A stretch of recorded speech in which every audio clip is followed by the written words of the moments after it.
Family and friends, today marks a full 2 weeks that George Floyd was murdered in cold blood by an officer of the law who took an oath to serve and protect.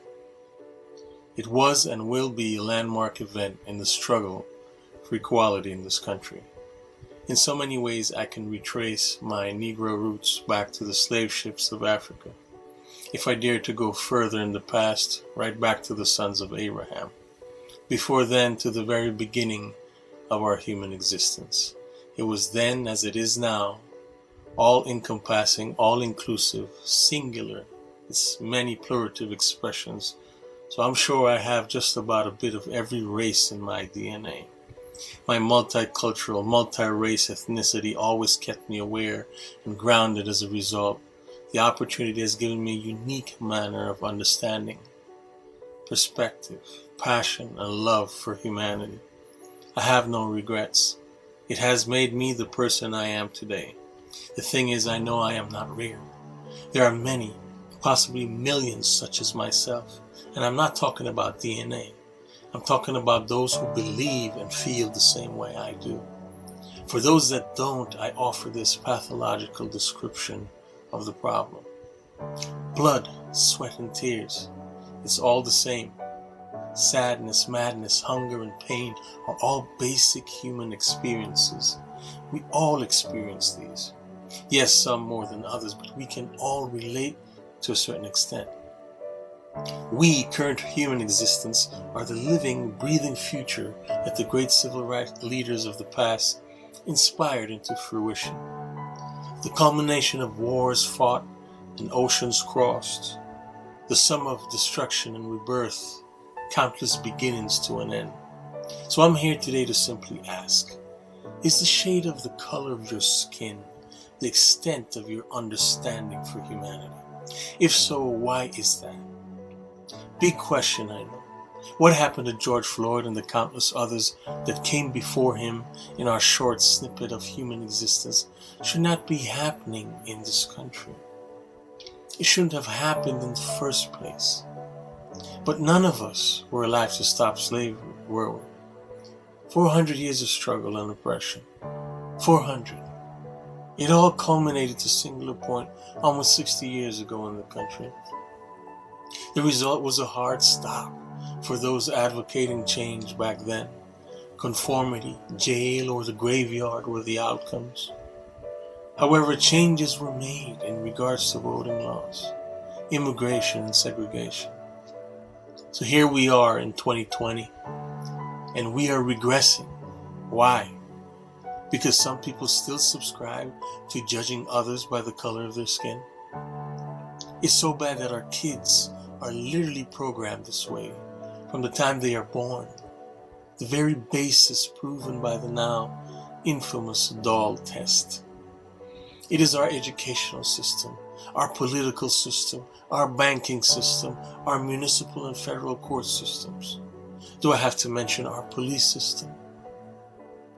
The real estate, investment, and health industries are all built on the same perception of inequality. But why? Even how we retail and market products and services highlight the subconscious cues that continue to normalize this way of thinking. What is the ultimate purpose behind this way of thinking? All that logically comes to mind to me is power or control. It's not segregation, although they tried that. The hippies, reggae, and a group of forward-thinking young Americans from the 60s eradicated that. Interracial couples have flourished in our society as a result. It's not about money, because those who truly have it, they are bored with it, unless it offers them control. So why control? Well, in a world filled with uncertainty and countless examples of what happens to the poor-minded, it is the fear of those that seek control to not have it, not to mention the ever-elusive dream of self-security. The biggest calamity in the awareness factor is the simple truth that new generations are literally confused by it. They can't even begin to explain why they feel the way they feel. As a result, on both sides of the argument, we have a severe distortion of the truth. Yes, in small town USA across the country, you will find pockets of deep racial views stemming from the concept of race superiority and inferiority. The general concept has now morphed into what is widely accepted as good and bad, truth and lies, successful or not, reliable or not, safe or not, criminal or not. In the case of George Floyd and so many before him, it is a simple case of being caught in an inevitable scenario. The perfect storm, if you will. Yes, an eye-opener for many reasons, but none more so than the truly shocking fact that it has been happening from the inception of this country's history. A history grossly distorted in the classrooms across our grand country. The truth that countless were enslaved, raped, killed in the name of acquiring said grand country. Then under the veil of laws and statehood and property appropriations, we disguised the normalcy of such atrocities as progress, as civility and government, only to develop a culture of division, the haves and the have-nots. The labels of oppression and segregation then take root to ensure that despite the abolishment of slavery and now integration, the proverbial knee, noose, or chain on the neck remains as a constant reminder of the intent and belief of those now buried as far back as hundreds, if not thousands of years. As a result, it remains as a basis for every occupation of the human consciousness. From the laws of the land to our religious preferences, the music we listen to, the clothes we wear, it is literally woven into the fabric of our societies.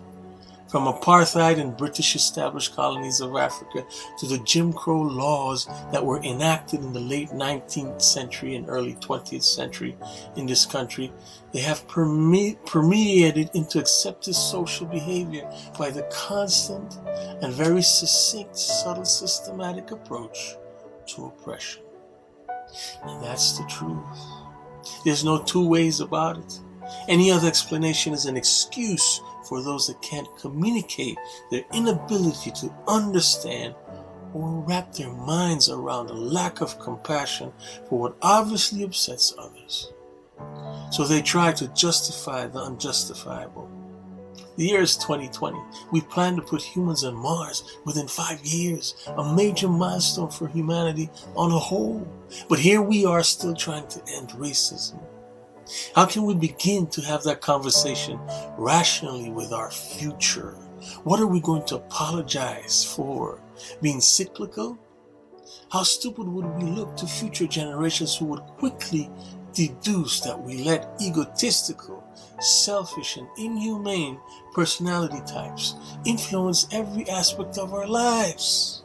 Because we were too busy playing that video game, grinding for that paycheck, working on our beach bodies, doing me. We just complained without developing solutions, words without actions, silence because of fear of retribution. Would we say we worship God but discriminated his creations, love sports but not all the players, appreciate the flight but not the attendant?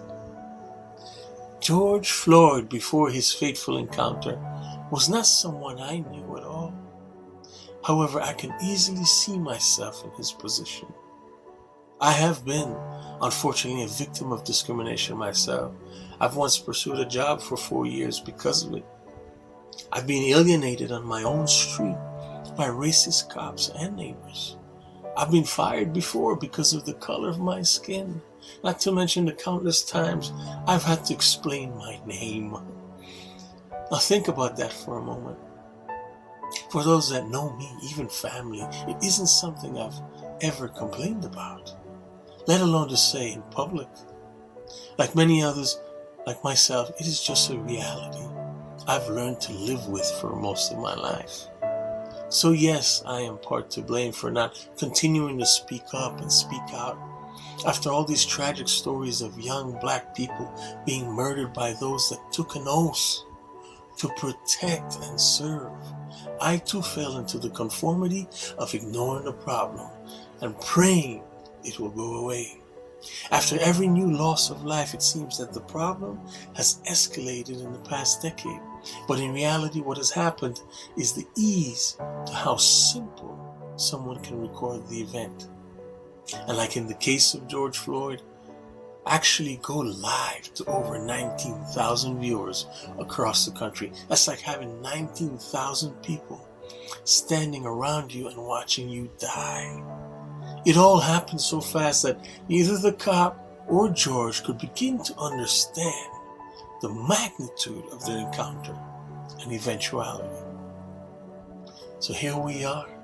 2 weeks later, the world has exclaimed with a profound voice like George Floyd prior to his last breath, "We can't breathe. We can't breathe because too many have perished due to ignorance in this country. We can't breathe because we will no longer be part of the problem. We will pursue reparations as a community, as a society, and as a country because we can't breathe. We will push for police reform. Because we can't breathe, we will pursue the abolishment of racism and dismantle its ugly systematic core values. Because we can't breathe, we will march relentlessly. We will speak up and speak out. Because we can't breathe, we will continue to organize change and instigate the conversation for educational, political, and health reforms. Because we can't breathe, we will fight for justice until it serves. We will write, call, email, represent, voice our concerns, wishes, and demands that have gone unheard of in the past. Most importantly, as a global and local community, we must continue to unite in constructive ideas, purposeful rallies, and effective rhetoric, the kind that nets results. Yes, we are angry, and understandably so. However, we take away from our energy to do good when we focus on our energies on doing wrong. Real change begins in the offices of the elected, the police chiefs, the lawmakers, the representatives, the senators, and the governors. Voting in the right people is only 50% of the challenge. Holding them accountable and ensuring that they follow through with what was promised is where the real challenge is at. For those who don't understand, please understand this. You can't begin to understand this fully unless you have been victimized in the same way. It isn't something that can explain into comprehension. If this is you, be sensitive to those around you who are.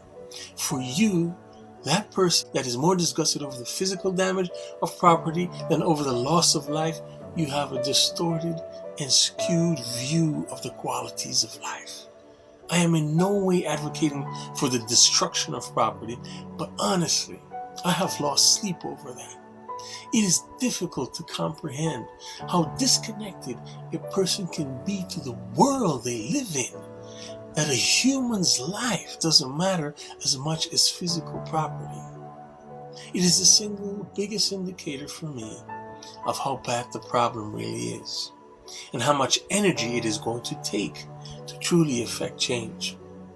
This is why those of us who feel the same can no longer afford to remain silent, or sit still, or turn the other cheek. We must persevere. We must lead the charge for lasting change. If not, we leave it all up to our kids. What a tragedy and gamble that they, not us, may get it right. The weight of sacrifice to the cause has been heavy. Can we afford yet another senseless death to such a fixable problem? I don't think so. I don't think human emotions would be able to bear the weight. Family and friends, near and far, we are all in this together. Yes, all lives matter. We know this, but for the past 400 years, Black lives haven't been valued as much. There is no reason why we should be keeping quiet about it. There is no reason I should be fearing for my life when I'm being pulled over by a cop. Absolutely no reason why I should feel any less on an application for employment. No reason why I can't be presumed innocent until proven guilty in a court of law. No reason why I must die at the hands of another because of racism in 2020. This is why, above all, Black lives matter right now.